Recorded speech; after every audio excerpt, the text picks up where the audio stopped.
যতদিন পর্যন্ত আমাদের বাংলাদেশে ধর্ষণকারীদের পর্যাপ্ত শাস্তি দেওয়া না হবে, ততদিন পর্যন্ত বাংলাদেশের মানুষকে এই সমস্ত নিউজ দেখতে হবে। দেখেন ভাই, ধর্ষণকারীরা যদি উপযুক্ত শাস্তি পাইতো, তাহলে যারা ধর্ষণ করার চিন্তা ভাবনা করে এবং যাদের মাথায় এই ধর্ষণ করার চিন্তা ভাবনাটা ঘুরে, তারা কখনোই ধর্ষণটা করতে চাইতো না। তাদের শাস্তিটা হওয়া উচিত প্রকাশ্য দিবালোকে ওদের মৃত্যুদণ্ড। কিন্তু আমাদের বাংলাদেশের আইনের মার পেছে তারা জেল জরিমানা খেটে আবার সুন্দর করে জামাই আদর নিয়ে বের হয়ে যায়। অনেকেই মনে করেন রাজনৈতিক ভাবে বড় নেতা হয়ে যায়, অনেকেই আবার আইসা আবার নতুন করে ধর্ষণ করে। তো যতদিন পর্যন্ত আমাদের এই বাংলাদেশে ধর্ষণকারীদের পর্যাপ্ত এবং সর্বোচ্চ শাস্তি না হবে, ততদিন পর্যন্ত আমাদের বাংলাদেশের মতো এই জায়গাতে ধর্ষণ কমবে না।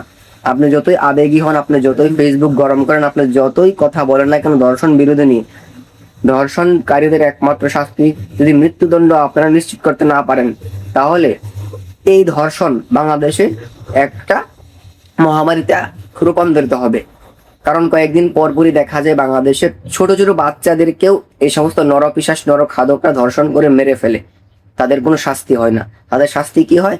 তারা 6 মাস 1 বছর জেল জরিমানা খেটে তারপরে আবার বের হয়ে যায়।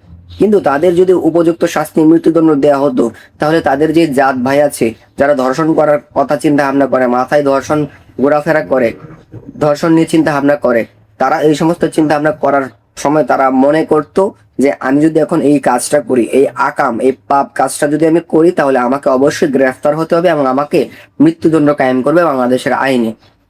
তো যতদিন না পর্যন্ত ধর্ষণের পর্যাপ্ত শাস্তি মৃত্যুদণ্ড না দেওয়া হয়, ততদিন পর্যন্ত বাংলাদেশে ধর্ষণের মতন এই মহামারী কমবে না ভাই, কমবে না।